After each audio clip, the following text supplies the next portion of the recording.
rejeitada por George e resgatada por Paul, entenda Now and Then, última música dos Beatles. Por Gabriel Zorzetto.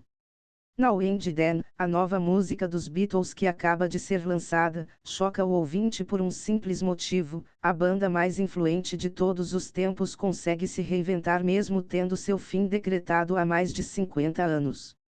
É verdade que a canção rascunhada por John Lennon no final dos anos 1970, que há anos circula na internet, não traz nenhuma grande surpresa para os fãs do Quarteto de Liverpool, mas ainda assim é capaz de arrancar lágrimas do mais desconfiado beatlemaníaco. Isso porque a faixa de 4 horas e 8 minutos evoca um sentimento de luto, pela saudade de John e George, e traz um clima de magia. Em 2023, os Beatles puderam se reunir mais uma vez. Dois dos principais especialistas em Beatles no Brasil deram suas primeiras impressões ao Estadão. O veterano Marco Antônio Malagoli é fundador do histórico fã-clube Revolution, criado em 1979. Ele é um dos poucos brasileiros a ter conhecido pessoalmente John, Paul, George e Ringo.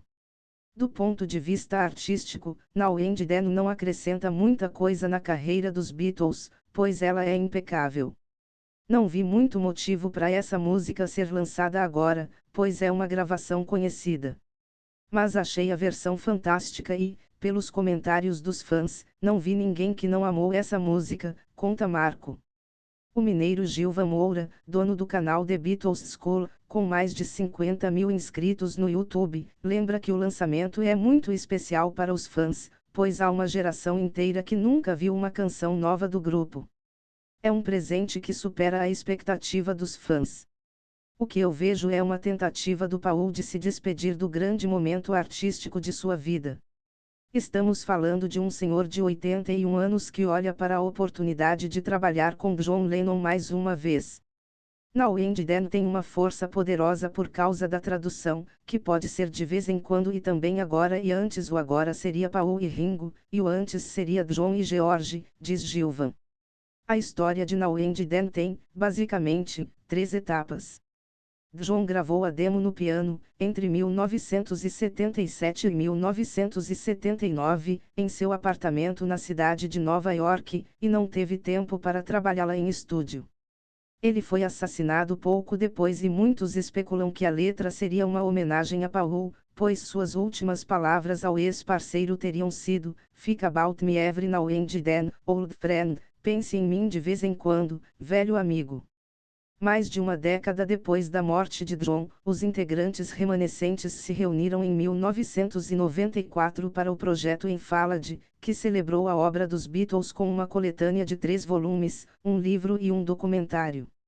McCartney recebeu algumas fitas de Yoko Ono que incluíam, principalmente, 4 gravações caseiras de seu falecido marido. As belíssimas Frias Bard e Real Love foram concluídas por Paul, George, Ringo e o produtor Jeff Lynne. Já Grow Old With Me, que aparecera num álbum póstumo de John, foi prontamente ignorada. Now and Then, por sua vez, estava afetada por um alto zumbido presente na fita, impossível de ser removido com os equipamentos da época, e também foi rejeitada sendo classificada por George como lixo.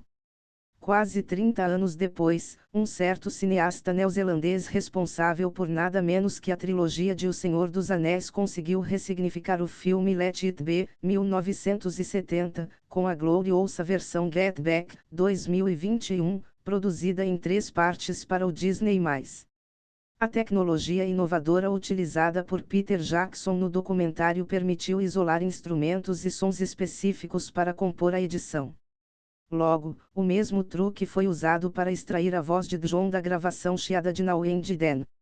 Essa nova possibilidade é revolucionária e abre um novo horizonte não apenas para os Beatles, mas para a indústria fonográfica de um modo geral.